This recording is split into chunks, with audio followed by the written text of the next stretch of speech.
یہاں سے کون سی چیز نہیں ملتی؟ صرف فرمائشیں، لوگوں کے ساتھ تعلق صرف جیب کا، رشتہ صرف جو ہے وہ تعلق صرف اس چیز کا کہ وہ آدمی ایک اے ٹی ایم مشین ہے تو فٹافٹ کارڈ ڈالو تاکہ آپ کے حصے کے پیسے نکل آئیں۔ یہ مزاج اس نے نقصان کیا ہے، دراڑیں پڑ گئی ہیں، حالات بگڑ گئے ہیں۔ میرے نبی کریم سید عالم صلی اللہ تعالی علیہ وسلم نے رشتوں کو جو وقار دیا، تو امام غزالی رحمۃ اللہ تعالی علیہ نے لکھا ہے مکاشفۃ القلوب میں، فرماتے ہیں کچھ لوگ قیامت کے قریب آئیں گے جن کے نبی پاک صلی اللہ علیہ وسلم نے نشاندہی کی ہے، ان کے پاس کوئی شخص نہ بیٹھے ورنہ اس کا دل کالا ہو جائے گا۔ کہ حضور وہ کون سے؟ تو فرمانے لگے نبی پاک نے کچھ لوگ بتائے ہیں، ان کے پاس نہیں بیٹھنا۔ کون سے؟ مصطفیٰ کریم نے فرمایا یحبون الدنیا وینسون الآخرہ، جو دنیا کو سے پیار کرنے لگیں اور آخرت کو بھول جائیں۔ امام صاحب فرماتے ہیں ان سے دور رہنا، دل کالا ہو جائے گا۔ یحبون المال وینسون الحساب، وہ جو نبی پاک نے فرمایا نا کچھ لوگ آئیں گے جو مال سے تو پیار کریں گے پر اس کے حساب کو بھول جائیں گے، ان سے بچنا۔ فرمایا یحبون القصور وینسون المقبرہ، جو مکانوں سے تو پیار کریں گے پر اپنی قبروں کو بھول جائیں گے۔ اور فرمایا ان لوگوں سے بھی بچ کے رہنا، ان سے بھی پرہیز کرنا کہ جو لوگ یحبون الخلق وینسون الخالق، جو لوگ مخلوق سے تو پیار کریں گے، بندوں سے بڑا پیار کریں گے لیکن اپنے رب کو بھول جائیں گے، ان لوگوں سے بھی بچیں۔ ایسے لوگوں سے نبی پاک صلی اللہ علیہ وسلم نے نشاندہی کی، ان سے بچیں۔ تعلقات میں خلوص ہوتا ہے، جب کوئی آپ کی غربت سے پیار کرتا ہے تو وہ آپ کا اصل دوست ہوتا ہے، جب وہ آپ کی تنہائیوں سے آزمائشوں سے پیار کرتا ہے تو اس کا آپ کے ساتھ رشتہ خالص ہوتا ہے۔ جو آدمی دولت کو دیکھ کر پیار کرے اور دولت کو دیکھ کر آپ کے ساتھ وابستگی کا اظہار کرے تو اس شخص کا پیار سیدھا سیدھا، میرے رسول پاک سید عالم صلی اللہ علیہ وسلم نے ہمیں استغنا کا حکم دیا ہے، بے نیازی کا۔ یہ دنیا داری میں الجھنا، دنیا کے بن کے جینا، دنیا کے ہو کے رہنا، آپ یقین کریں سارے رشتے، میں نے سعودی عرب میں پیر دیکھے، پیر مریدوں کی لسٹیں لے کے جاتے ہیں، ان کو ٹیلی فون ہوتا ہے تمہارے پیر صاحب آ گئے ہیں تم بھی پہنچ جاؤ، ٹھنڈی بوتلیں لے آنا آتی دفعہ، وہاں وزن اٹھایا نہیں جاتا واپسی پہ۔ ہمارے کئی سنگی ناراض ہو گئے، حضرت آپ آتے ہیں تو آپ بتاتے نہیں، تو میں کہتا ہوں یہاں بھی یہی کام کرنا ہے، ہم تو اپنے گناہوں کی معافی لینے آئے، تو ہم جس کام آئے ہمیں کرنے دو، کیوں الجھاتے ہو؟ وہاں جا کے بھی جہاں خالصتاً انسان کا رجوع اللہ کا وقت ہے، وہاں بھی وہی حالات پیدا ہو گئے، ہر طرف دنیا داری۔ اور یہ پیروں کی بات کرتا ہوں تو آپ بڑے مسکراتے ہیں، میں نے بڑے بڑے مفت خورے دیکھے ہیں، بڑے بڑے، اور یہ ہر طبقے میں ہوتے ہیں، ہر طبقے میں۔ ایک صاحب مجھے ایئرپورٹ پہ ملے، کہنے لگے جی کتنے دن رہا ہوں، ماشاءاللہ ایک دن بھی روٹی جیب سے نہیں کھائی۔ میں نے کہا بڑے کامیاب ہو کے آ رہے ہیں آپ، یہ تو بات باعث فخر ہے، جا کے کسی اخبار میں فوٹو چھپاؤ۔ کہنے لگے جی بڑے دوست، بڑے سنگی، بڑے کوئی ادھر سے کوئی چیز لے کے آ رہا ہے ادھر سے، تو میں نے کہا یہ کوئی فخر والی بات ہے، کوئی بتانے والی بات ہے؟ تلہ کی بڑا ہے جی بھائی، مفت خوری کا مزاج، اور توجہ رکھنا کہ اب اس سے مجھے کیا مل سکتا ہے، اور اگر کوئی نہیں لے کے آیا واپس گیا تو شکوہ کرنا، دیکھو چل کے آ گیا، اس کو خبر ہی نہیں کہ جاتے دفعہ چلو بندہ 6 بوتلیں لے جائے، کیا فرق پڑتا ہے؟ یہ کمزور ذہن ہے، یہ دنیا داری ہے، یہ نفس پرستی ہے، یہ پیسے کی غلامی ہے۔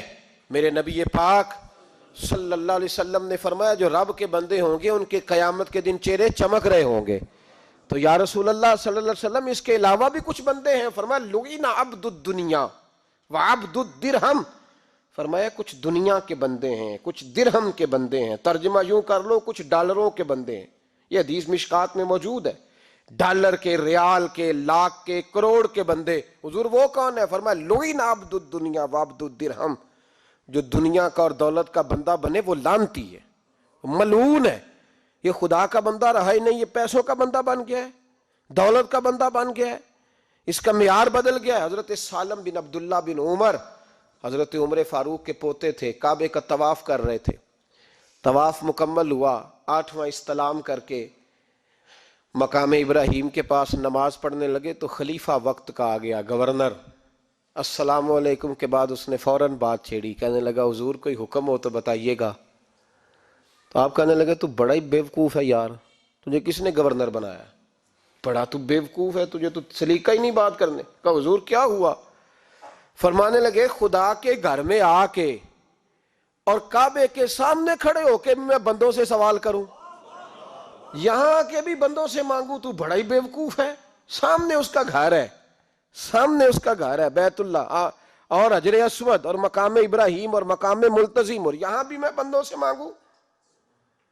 کہتا ہے مجھے بھی کبھی کسی نے ڈانٹا نہیں تھا، میرے بھی پیروں تک پسینہ نکل گیا، تو میں مسجد الحرام سے باہر نکل کے، یوں سمجھ لیں کہ جب لوگ باب عبدالعزیز سے یا باب فہد سے باہر آ جاتے ہیں، کہتے ہیں باہر نکل کے نا میں کھڑا ہو گیا، میں نے کہا چلو فارغ ہو کے آتے ہیں تو بات کرتا ہوں۔ حضرت فارغ ہو کے آئے تو میں نے کہا حضور اب تو بیت اللہ سامنے نہیں، اب بھی کوئی سوال کرے؟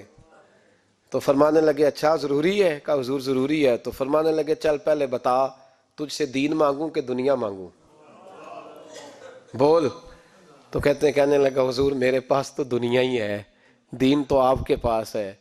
جب یہ جواب دیا تو حضرت سالم چلنے لگے اور چلتے چلتے فرمانے لگے جا اپنا کام کر، دنیا تو میں نے اس سے کبھی نہیں مانگی جس نے دنیا بنائی ہے، میں نے اس سے نہیں کبھی مانگی، تو کیا حیثیت رکھتا ہے؟ میں نے تو اس سے بھی جب بھی مانگا ہے یا اس کا قرب مانگا ہے یا اس کے رسول کی غلامی مانگی ہے، تو اس سے نہیں مانگتا جس نے بنائی ہے، تو کیا دے سکتا ہے؟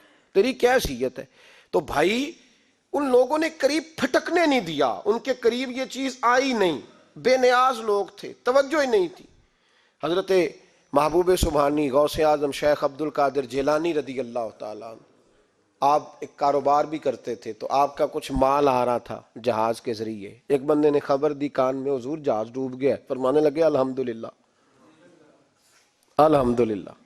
ڈوب گیا جناب، یہاں جہاز ڈوب جائے تو بندہ بھی ڈوب جاتا ہے۔ کہتے ہیں صاحب انتقال کر گئے، 10 لاکھ کا نقصان ہو گیا تھا، مال ڈوب گیا پورا جہاز ہی۔ فرمایا الحمدللہ، اور تم نے جلدی کی خبر دینے میں سبق پڑھا رہا تھا، کیوں مجھے دخل اندازی دی تم نے میرے کام میں، کیوں دخل اندازی کی؟ سب الحمدللہ۔ تھوڑی دیر کے بعد اس نے پھر کان میں کہا حضور وہ غلط خبر تھی، جہاز بچ گیا۔ فرمانے لگے الحمدللہ۔ پھر شاگردوں سے کہنے لگے میرا چہرہ دیکھ رہے تھے پہلی خبر کے بعد بھی، اس خبر کے بعد بھی؟ کہا حضور دیکھ رہے تھے۔ فرمایا کوئی تبدیلی تو نہیں آئی؟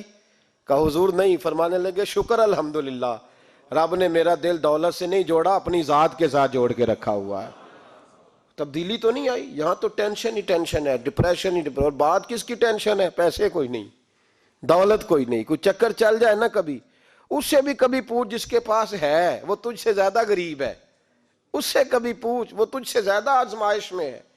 غریب شہر تو فاقوں سے مر گیا، لیکن امیر شہر نے ہیرے سے خودکشی کر لی، اس کو بھی تو پوچھ اس کا کیا حال ہے۔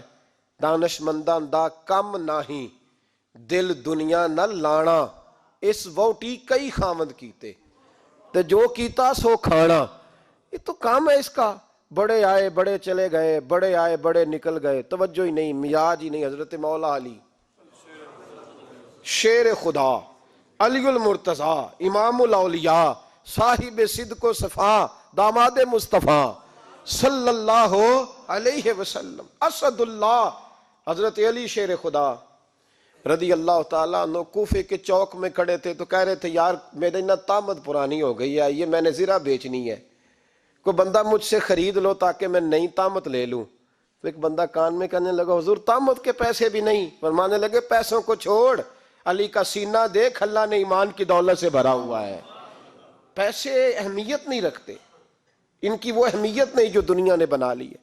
فرمایا ضرورت نہیں تھی، اب ذرا احساس ہوا ہے کہ زیادہ ہی پھٹ گیا ہے، پردہ نہیں صحیح طرح پورا کرتا، تو میں نے کہا چلو زرہ بیچ کے نیا لے لے۔ ضرورت نہیں، مزاج نہیں، طبیعت نہیں، انہوں نے ماحول نہیں بنایا۔ ہمارے تو حد ہو گئی، اتنا بری حالت ہے کہ ناقابل برداشت۔ حضرت عمر فاروق رضی اللہ تعالیٰ عنہ صحابہ نے مسجد نبوی میں بیٹھ کے میٹنگ کی۔ عمر کی تنخواہ بڑی تھوڑی ہے مال غنیمت میں سے، اب تو عمر کے پوتے بھی ہیں، نواسے بھی ہیں، رشتہ داریاں بھی ہیں، تعلق بڑھ گئے ہیں، اور عمر فاروق بوڑھے بھی ہو گئے۔ میٹنگ ہوئی مسجد میں، اس طرح کریں کہ عمر کا کچھ تھوڑا سا نا مشاعرہ، کچھ تنخواہ، کچھ خدمت، کچھ وظیفہ بڑھا دیں۔ بات طے ہو گئی، جب مکمل ہو گئی تو کہنے لگے یہ بتاؤ شیر سے بات کس نے کرنی ہے؟ ادھر جائے گا کون؟ پہلے اس کا نام تو بتاؤ، وہاں جائے گا کون؟ تو انہوں نے کہا یہ تو ہم نے سوچا ہی نہیں، بات تو بڑی تگڑی ہے، عمر سے کون بات کرے گا؟ یہاں جتنا مرضی تگڑا پیر ہو، آپ نذرانہ لے کے جائیں مسئلہ ہی کوئی نہیں. کبھی کسی کو کہنا پڑا ہے؟ تو کہتے ہیں جناب کون بات کرے گا؟ تو ایک صحابی کہنے لگے کہ حضرت عمر رضی اللہ تعالیٰ عنہ کی جو صاحبزادی ہیں نا، حضرت حفصہ رضی اللہ تعالیٰ عنہ، وہ ام المومنین بھی ہیں، حضور علیہ السلام کی زوجہ ہیں، مومنوں کی ماں ہیں. ان سے کہتے ہیں، اور ان کے والد بھی ہیں. تو حضرت حفصہ سے کہا تو جناب حفصہ چل کے گئیں حضرت عمر کے پاس، جا کے کہا ابا جی ایک بات کرنی تھی. انہوں نے کہا بیٹے کرو. تو ان کو بھی پتا تھا نا جاہو جلال کا. کہنے لگے ابا جی مسجد نبوی میں صحابہ کی میٹنگ ہوئی ہے، ایک ہی محلے میں ایک ہی شہر میں لوگ رہتے ہیں تو ایک دوسروں کی خرچوں کا ضروریات کا پتہ ہے. کہتی ہے میں نے پس منظر سارا کر کے بات کی. میں نے کہا سب کو پتہ ہے کہ آپ کے خرچے بڑے بڑھ گئے ہیں، تو مجھے نا انہوں نے حضور کی زوجہ سمجھ کے، قابل احترام سمجھ کے میری ذمہ لگایا ہے کہ تھوڑے سے پیسے آپ کے بڑھانے ہیں. تو حضرت عمر فاروق رضی اللہ تعالیٰ عنہ کی صاحبزادی کہتے ہیں عمر کو اتنا جلال آیا کہ اٹھ کے کھڑے ہو گئے. کہنے لگے حفصہ ان لوگوں کے نام بتا، میں انہیں دروں سے ماروں گا اور اس طرح ماروں گا کہ ان کی کمر پہ نشان پڑے، ان کی کمروں پہ نشان پڑے، اس انداز میں درے ماروں گا کہ مجھے زخم نظر آئے. کہا ابا جی اتنا جلال کس بات کا، سادی سی بات ہے.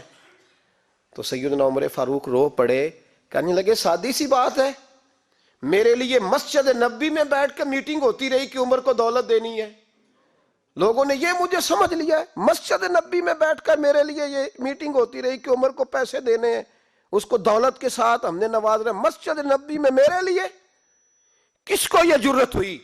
فرمایا حفصہ کاش کہ تو میرے پاس پیغام لے کے نہ آتی، کوئی اور آتا اور پھر میں اسے دروں سے مارتا. حضرت حفصہ کہتی ہے میں خاموش ہوئی تو میری طرف دیکھ کے فرمانے لگے بتا نا تو نبی پاک کے گھر میں رہتی تھی، میرے مصطفیٰ کا طریقہ کیا تھا، کرنا بات اس طریقے پہ میرے ساتھ گفتگو کر. تو حضرت حفصہ کہتی میں رو پڑی. میں نے کہا ابا جی غلطی ہو گئی، آئندہ نہیں کروں گی. بھائی معیار بنایا ہوا تھا. آپ یقین کریں ہمارے تعلقات آپ شادی پہ دیکھ لیں، جو غریب رشتہ دار ہے اسے کون بنانے جاتا ہے، لیکن ساری برادری کٹھی ہے اس کے دروازے پہ بیٹھی ہے، جس نے آنا ہے تو کچھ لے کے آنا ہے. ہر چیز دولت میں تلے گی، معیار ہی دولت بن گیا ہے، مقصود ہی دولت بن گیا ہے. اس پیسے نے، اس دنیا داری نے، دنیا دار پجاری زردے کتیاں دے گل ٹلی ہو، اتنا سخت رویہ لوگوں نے اپنا لیا، رشتوں کا تقدس نہیں رہا.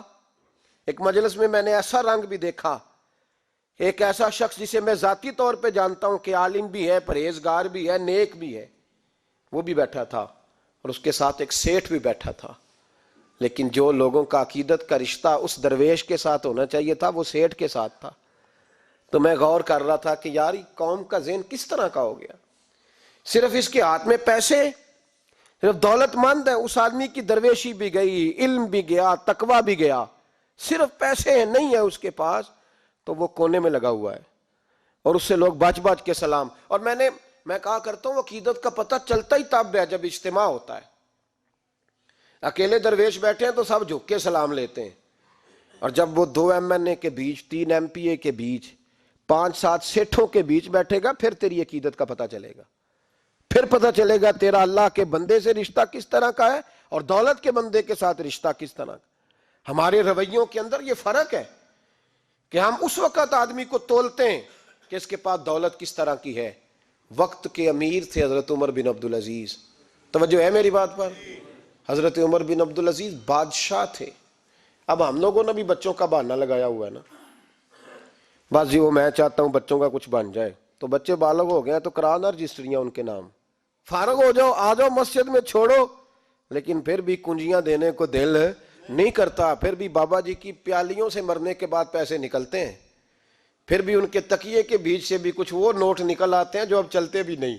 گزر گیا زمانہ جو لگتے ہی نہیں. بزرگ ناراض نہ ہو جائیں لیکن جو بات کر رہا ہوں بہرحال اس کے پیچھے کچھ پس منظر ہے. یہ بھی بہانہ ہے، بینک بیلنس اپنے نام، زمین جائیداد ساری اپنے نام، اور کمائی کس کے لیے کر رہا ہے؟ بچوں کے لیے. نام کس کا لے رہا ہے؟ بچوں کا. یہ کس طرح کا بہانہ نہ لگاؤ، صاف کہو کہ اپنے لیے کما رہا ہوں. صاف کہو، کیوں بچوں کا نام لیتے ہو جب ہر چیز کی کنجی تو رکھی ہوئی ہے باندھ کے اپنے ساتھ؟ حضرت عمر بن عبدالعزیز بادشاہ تھے، آواز دی، گھر میں بیٹھے، بیٹی پانی کا پیالہ تو لاؤ۔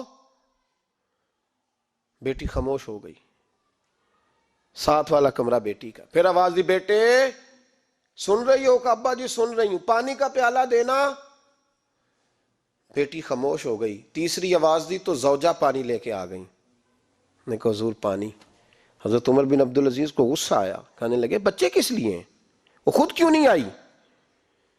اب اتنی نافرمان ہو گئی ہے کہ ایک پیالہ پانی کا باپ کو نہیں دے سکتی، کیوں نہیں آئی؟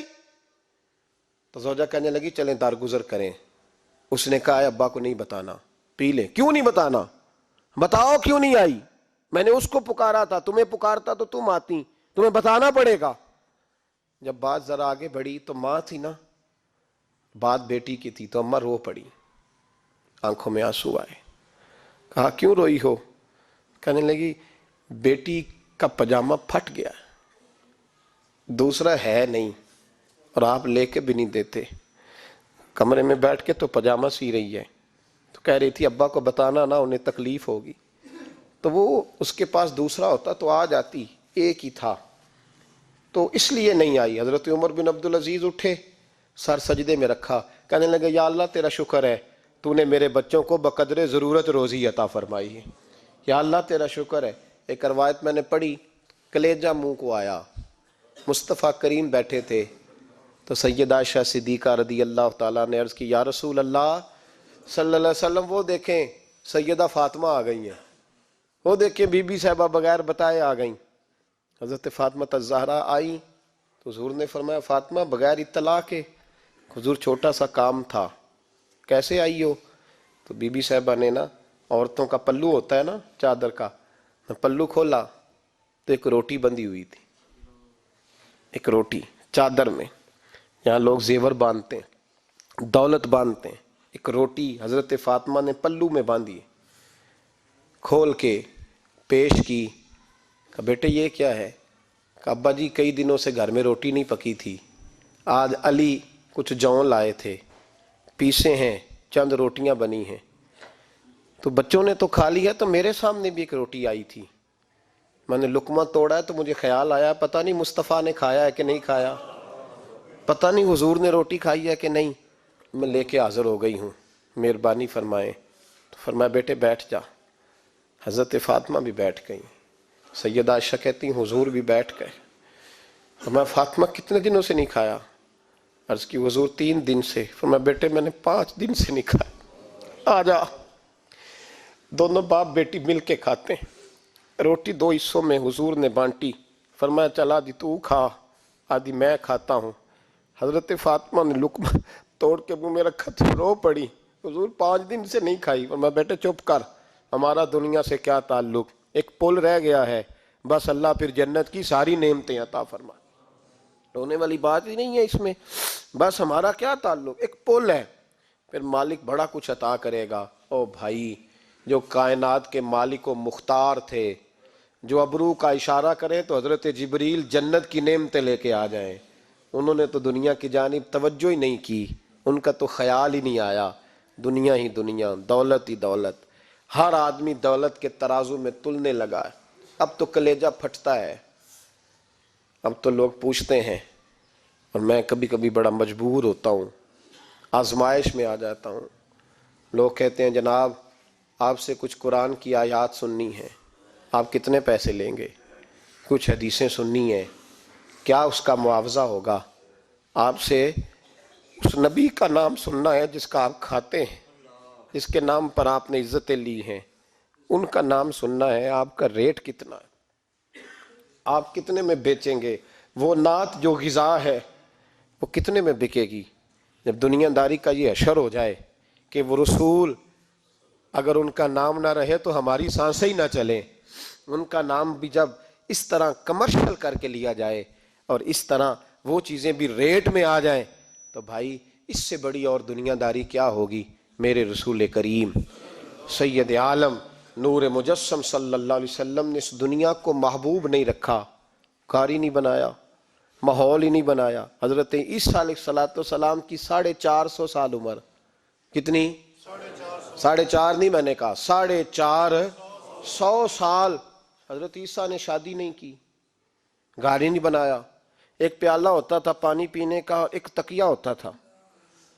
ایک دن ایک بندے کو دیکھا کہ وہ بازو کا تکیہ بنا کے سو رہا ہے، تو حضرت عیسیٰ نے وہ تکیہ بھی خیرات کر دیا، کہنے لگے اس کے بغیر بھی کام چل جائے گا۔ ایک پیالہ تھا پانی پینے کا، ایک دن دیکھا ایک آدمی چلو میں پانی پی رہا، تو وہ پیالہ بھی اللہ کے راستے میں دے دیا، کہنے لگے اس کے بغیر بھی کام چلتا ہے۔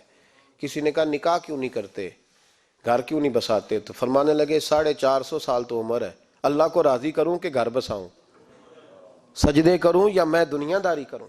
بھائی اسلام نے آپ کے لیے سہولت کر دی، میرے لیے آسانی کر دی کہ تیرا بچے پالنا بھی عبادت ہے، تیرا گھر بار چلانا بھی دینداری ہے، لیکن مقصود نہ اس کو بنا، اس کو مقصود نہ بنا، دنیا داری میں اتنا الجھ نہ، بقدر ضرورت لے، اس طرح کا رویہ اختیار نہ کر۔ اور ایسا ہو سکتا ہے، ابھی چند سال ہوئے مولانا عبدالستار خان نیازی علیہ رحمہ نے پردہ کیا، وفاقی وزیر رہا وہ شخص، زمانہ بتایا، پاکستان کی میلی سیاست کے اندر رہ کے وقت گزارا، لیکن جب ان کا جنازہ اٹھا تو ان کے اکاؤنٹ میں اتنے پیسے نہیں تھے کہ کفن کا کپڑا بھی خریدا جا سکے، کفن کے کپڑے کا بھی پیسہ نہیں تھا۔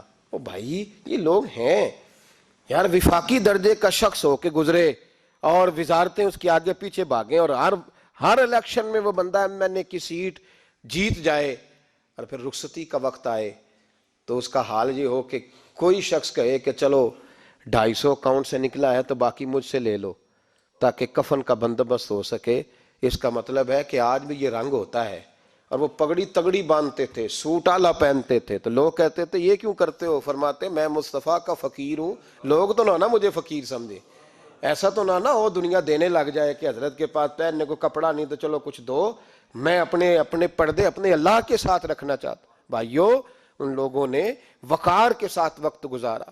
اس انداز سے تھوڑا باہر آؤ، اپنے ساتھ ہم نے اتنی زیادتی کر لی ہے، اتنا ظلم کر لیا کہ سوائے دولت کے، سوائے دنیا دار، خالص وہ روحانی سلسلہ طریقت کا، تصوف کا، وہ بھی سارا اسی۔ حضرت ابو الحسن خرقانی درویش تھے، محمود غزنوی بادشاہ وقت تھا، کہتا میں دعا کرانے گیا تو میں نے وہی سمجھا جو سب کے بارے میں سمجھا جاتا ہے، گفٹ پہلے لے گیا، میں نے کہا 2 تھیلیاں شرفیوں کی لے جاتا ہوں، بابا دعا صحیح کر دے گا، نذرانہ نہیں سود ہے پیران حرم کا۔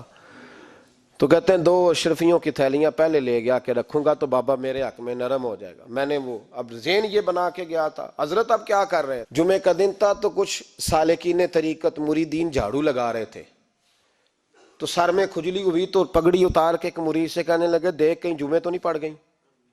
تو ایک جمعے دیکھ رہا ہے، وہ کہتا ہے میں جمعے دیکھ رہا تھا، حضرت نے سر جھکایا ہوا تھا تو محمود غزنوی داخل ہو گیا، تو جو جمعے نکالنے والا کہنے لگا او ہو، فرمانے لگے کیا ہوا؟ کہا حضور بادشاہ آ گیا۔ کہنے لگے چھوڑ، بادشاہ تو آتے جاتے رہتے ہیں، میں نے سمجھا تھا کوئی تگڑی سی جوں تیرے ہاتھ لگ گئی ہے، تو نے تو اس طرح کر کے شور مچایا جیسے بڑا کوئی انقلاب، بادشاہ آتے جاتے رہتے ہیں، بندہ یہ کیا ہو گیا؟ جوں دیکھ دھیان سے۔ تو محمود کہتا ہے میں تو دنیا دار قسم کا صوفی سمجھ کے آیا، تھیلیاں بھی شرفیوں کی رکھیں، تو بابا جی سے دعا کے لیے کہا میں سومناتھ کے مندر فتح کرنے جا رہا ہوں، دعا کرنا۔ تو بابا جی نے اندر سے کرتا منگایا، کہنے لگے یہ میں نے ابھی اتارا ہے کپڑے بدلنے کے لیے، جب بڑی مشکل پڑ گئی تو کرتا سامنے رکھ کے دعا مانگنا، اللہ اس کے وسیلے سے فتح عطا کر دے گا۔ جو مشکل ہوگی تیری تر دامنی پہ شیخ ہماری نہ جائیے، ہم دامن نہ چھوڑ دیں تو فرشتے وضو کریں۔ اور اقبال کہنے لگے نہ تیگ و تیر میں نہ لشکر و سپاہ میں ہے جو